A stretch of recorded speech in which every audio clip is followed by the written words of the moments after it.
अस्सलामुअलैकुम food lovers, welcome to the Zara dishes and vlog YouTube channel. आज हम बनाएंगे बेसन की बर्फ़ी, वो भी देसी घी में, जो कि बहुत ही मज़ेदार बनती है और ख़ासकर बच्चे इसको बहुत ज़्यादा पसंद करते हैं। इसके इंग्रेडिएंट्स में हम लेंगे बेसन, शुगर, देसी घी, अखरोट, बादाम, काजू, कोकोनट जो कि मैंने एक्स्ट्रा ली है और इसको ग्रेटेड करके रखा हुआ है। तो आइए बिस्मिल्लाहिर्रहमानिर्रहीम करके हम बर्फ़ी बनाना शुरू करते हैं। सबसे पहले मैंने एक कढ़ाई ली है जो कि मैंने चूल्हे पर रख दी है और इसमें मैं देसी घी डाल रही हूँ। हम जितना बेसन डालेंगे उतना ही हम देसी घी इसमें डालेंगे। तकरीबन हाफ़ केजी मैंने इसमें देसी घी डाल दिया है।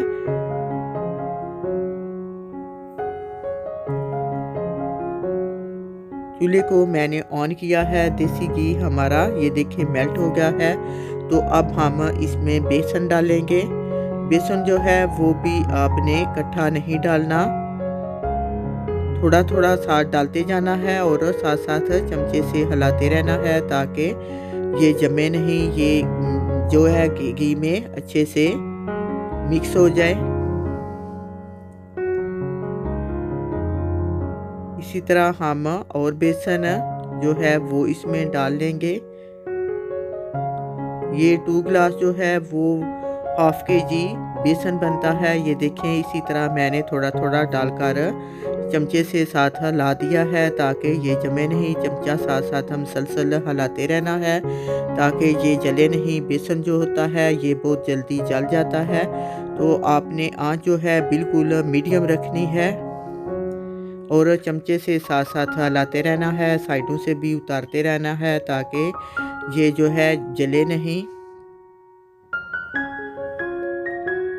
ये देखें, जैसा कि आपको नज़र आ रहा है, मैं मुसलसल चमचा हिला रही हूँ और साथ साथ साइडों से भी उतार रही हूँ।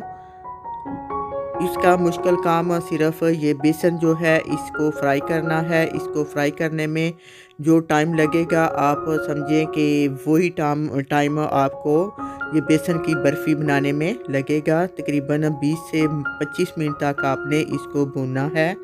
ये देखें, बेसन जो है हमारा वो फ्राई हो रहा है, इसने घी छोड़ना शुरू कर दिया है। साथ साथ चमचे से मुसलसल हिलाते रहना है ताकि ये जले नहीं। ये देखिए, मुसलसल मैं चमचा हिला रही हूँ क्योंकि बेसन जो होता है वो बहुत जल्दी जल जाता है। इसको चमचे से मुसलसल हिलाते रहना है। जैसा कि आपको नज़र आ रहा है, ये बिल्कुल पतला हो गया है क्योंकि इसने घी छोड़ दिया है।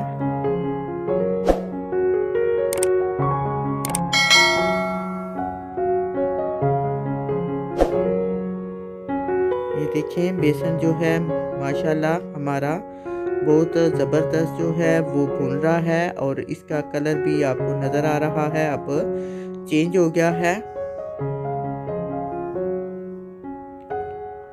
ये देखें, इसका कलर चेंज हो गया है और इसने बिल्कुल घी छोड़ दिया है। तो इसका मतलब है ये कि ये बहुत अच्छे से हमने फ्राई कर लिया है, भून लिया है। और हम इसमें जितना हमने बेसन डाला है उतनी ही हम इसमें शुगर डालेंगे। शुगर डालकर इसको भी मुसलसल आपने हिलाना है, अच्छे से मिक्स करना है, साइडों से भी आपने उतारते जाना है।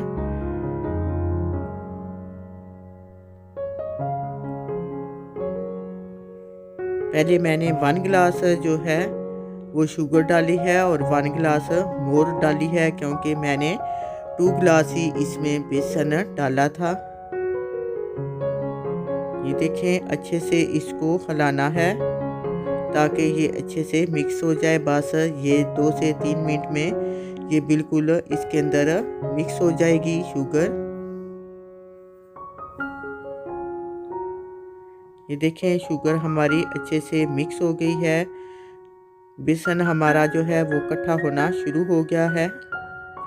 तो अब मैं इसमें ये कोकोनट डाल रही हूँ। कोकोनट मैंने एक्स्ट्रा डाली है क्योंकि इसका बहुत अच्छा टेस्ट होता है और ये सर्दियों में जो फ्लू जो है, ज़ुकाम, इससे भी बचाती है।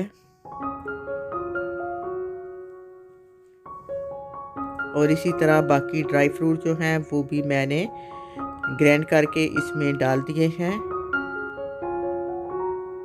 ये देखें, आपको नज़र आ रहा है बेसन की बर्फ़ी जो है ये हमारी तकरीबन रेडी हो गई है। अब हम एक ट्रे लेकर उसमें मैं ये ऑयल नीचे लगाया है ताकि ये नीचे नहीं लगे। अब हम इस ट्रे में जो है मिक्सचर वो हम डाल देते हैं।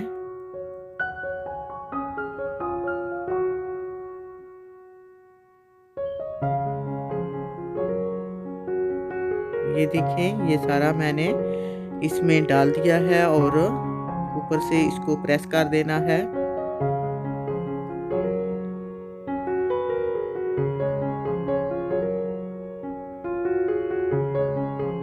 ये देखें, इसका ऊपर से बिल्कुल हमवार कर देना है प्रेस करके।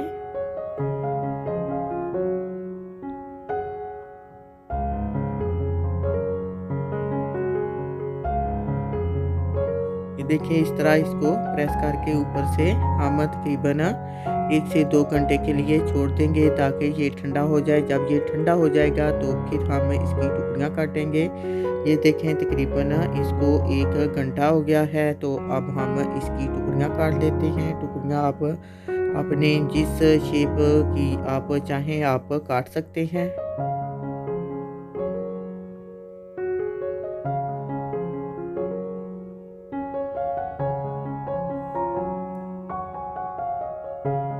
ये देखें, ये इसकी मैंने टुकड़ियाँ काट ली हैं।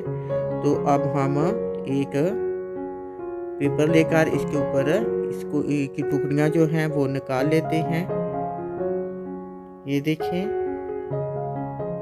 हमने नीचे कुकिंग ऑयल लगाया था क्यों, ताकि ये ट्रे के साथ चिमटे नहीं। ये देखें, बिल्कुल भी ये ट्रे के साथ नहीं जमा। तो अब हम ये टुकड़ियाँ एक प्लेट में डालकर सर्व कर लेते हैं। अगर आप चाहें तो ये आप किसी बॉक्स में बंद करके आप जितनी देर मर्ज़ी है आप इसको रख सकते हैं। ये कभी भी ख़राब नहीं होगी। ये बहुत ही इजी रेसिपी है और ये बहुत ही मज़ेदार बनती है। ये सर्दियों का एक ख़ास तोहफ़ा भी है। अगर आपको मेरी ये वीडियो पसंद आई है तो प्लीज़ वीडियो को लाइक करें, अपने दोस्तों को शेयर करें और अगर आप मेरे चैनल पर नए हैं तो प्लीज़ सब्सक्राइब करने का बटन मत भूलिएगा। इंशाल्लाह फिर मिलेंगे एक नई रेसिपी के साथ। ओके, अल्लाह हाफिज़।